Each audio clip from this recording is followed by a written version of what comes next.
you say to them to tell them to stop? And why is the UK's position on a Palestinian state, in your view, wrong? And Prime Minister, what will the recognition of a Palestinian state actually achieve? Is it not just gesture politics to appease people in your own party?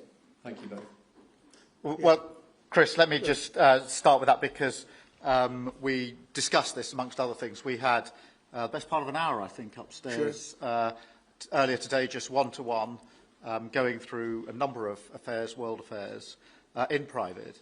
And we absolutely agree on the need for peace and a roadmap, because the situation in Gaza is intolerable.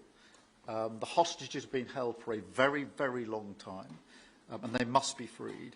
And we need aid to get into Gaza at speed. And so it's within that context of a plan for peace, which we're working hard on, which not only did we discuss this morning, but our two teams have been working together on, that the question of recognition needs to be seen. And so it's part of that overall package which hopefully takes us from the appalling situation we're in now to the outcome of a safe and secure Israel, which we do not have, and a viable Palestinian state. Thank you.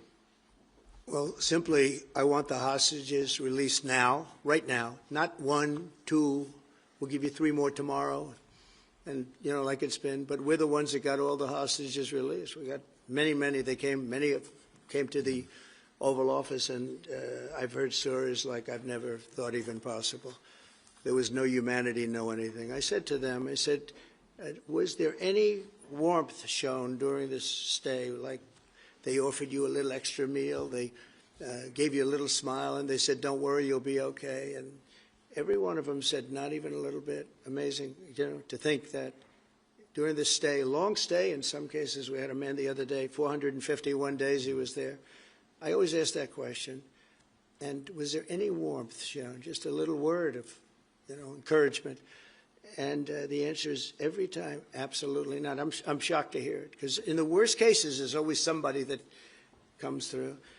We have to remember October 7th, one of the worst, most violent days in the history of the world, not just there, the history of the world. And I got to see the tapes, and I wish I didn't see them, actually. But I got to see them. And I want an end. I want the hostages released. And I think it's going to be okay, but it has been a brutal period of time. But this has been going on for a long time. This is not something that's over the last year, 2 years, but this has been for decades and decades. But we want it to end. We have to have the hostages back immediately. That's what the people of Israel want. They want them back. And we want the fighting to stop, and it's going to stop.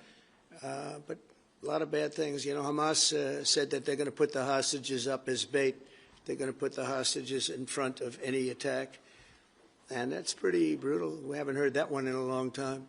So we have to remember that. So I have a disagreement with the Prime Minister on that score. Okay?